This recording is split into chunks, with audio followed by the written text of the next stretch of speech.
tao dire. Daghang trabaho.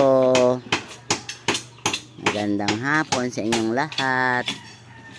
Busy sila sa kulungan nila Tapos nilalaban lang mga manok kung walang alaga. Walang pusta ka mo. Wala pang pusta. Sus, Diyos ko po. Sayang.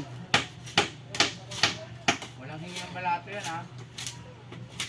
Ako, mag-alaga akong manok. Ang ako Pag ilaban, sasama ako. Para mahayang na yun ng kaaway. Nakabiba!